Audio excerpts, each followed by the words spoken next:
Dark Souls changed my life. Yeah, I know it seems like there's a whole subgenre on YouTube nowadays of people talking about how this series of games made their girlfriend or boyfriend love them again. Or how Hidetaka Miyazaki, the creative director of these games, is a godsend equal to Da Vinci and should be protected at all costs. I agree with that one. Love that guy. That is why today, I won't be talking about how it changed my life specifically, but how these games use difficulty to connect to so many gamers like myself on a deeper level. And if you did want to listen to how it changed my life, watch one of the other million video essays on YouTube, because who knew so many people could have such different, yet the same experiences playing games like these. The now referred to as Soulsborne, a series of games which comprises all of the Dark Souls games, Bloodborne, Sekiro, and now even Elden Ring, is known for being super fucking difficult. It's a core aspect of the whole experience, as said by Miyazaki himself in a Playstatiomn Universe interview in 2024, stating, "Turning down difficulty would strip the game of that joy, which in my eyes would break the game itself." Now what he's saying makes a lot of sense, but there's also a fine line between being difficult to add to the experience and being difficult just to fuck with you. This line is something that the devs at FromSoft have been able to tread near perfectly, setting an example for the rest of the gaming industry, saying like, yeah, this is how you do it. Which is why today, I will be analyzing the difficulty because it's something that I and a whole new generation of gamers have become so mesmerized by with every new From Software release. I'll be separating the difficulty in these games into 3 different categories, starting with bosses.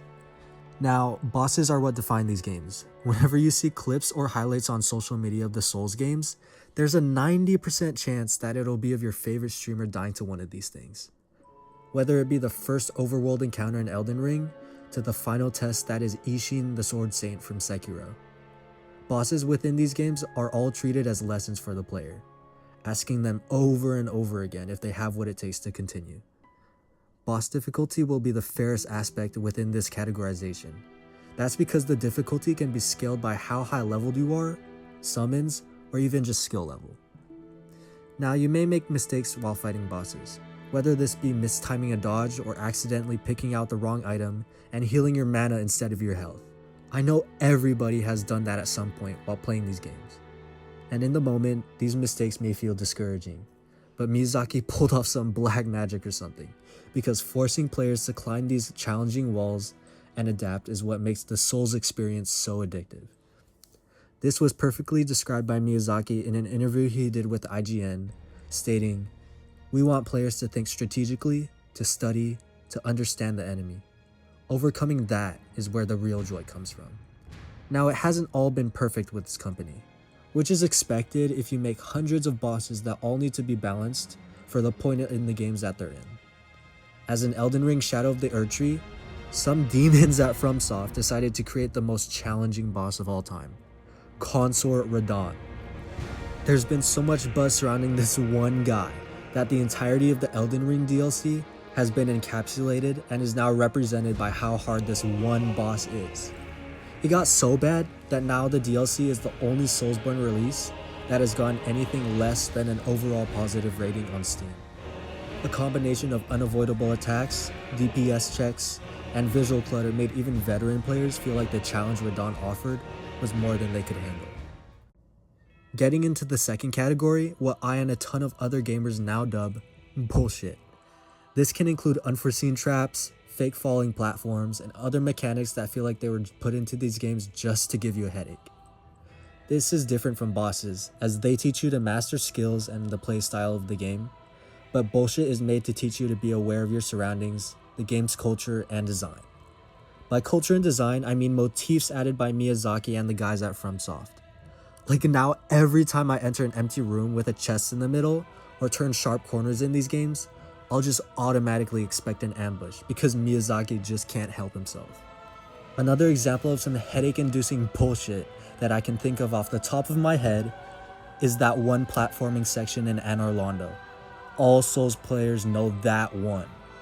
There will be like black knights shooting at you from a distance with their bows that cause AoE damage while you're on the thinnest ledges known to man. And even though sometimes it may seem like these moments are unfair, Miyazaki actually has a reason behind putting moments like these within the Souls games, stating, "We want players to feel that tension, but also the relief when they overcome it." So, bullshit difficulty isn't about punishing the player, but more like Miyazaki and FromSoft inviting you, the player, into their world through trial by fire. That brings us to the third type of difficulty, which is environment. Games wouldn't be games without their environments, and the Souls games take that to heart. The environments in Souls aren't just there for you to explore. They provide subtle storytelling that you can miss if you just pass them without thinking. The worlds are designed like characters themselves, being cold, ancient, indirect, and impartial. Poison swamps that you can barely see in and slow you down if you touch them. Intricate tunnels that are so easy to get lost in if you make one wrong turn. I'm thinking of you, Tomb of the Giants. These are all forms of environmental difficulty that don't care about how high leveled you are or if you're wearing the best armor in the game.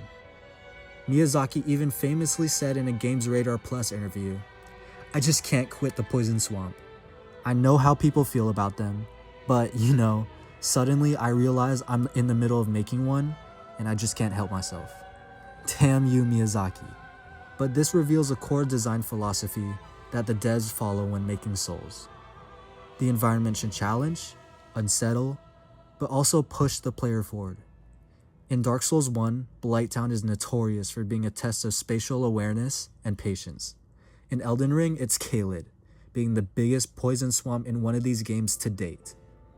But these areas don't only challenge, they communicate to us, the player, that the world is ever changing and uncaring towards a small blimp in the history that the main character is.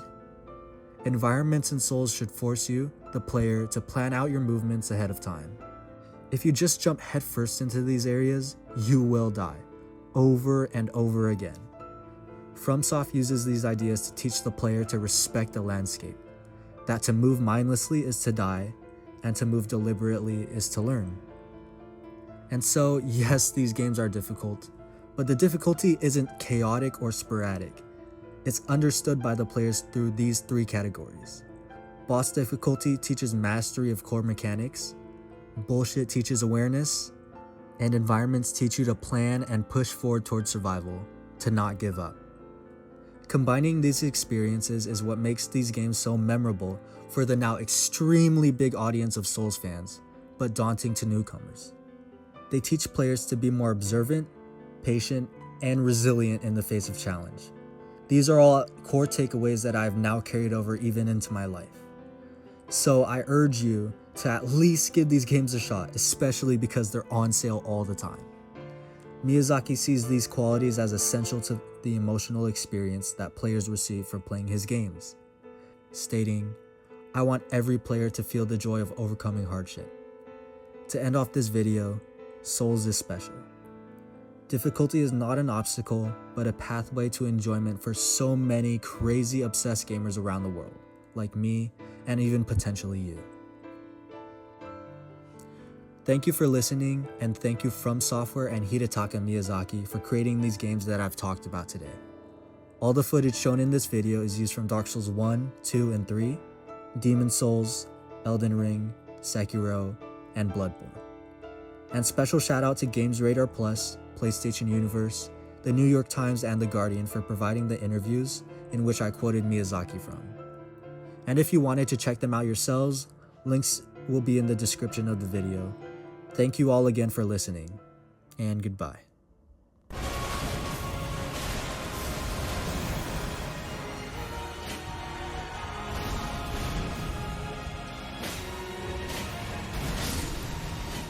I did it! Oh my god! Oh my god!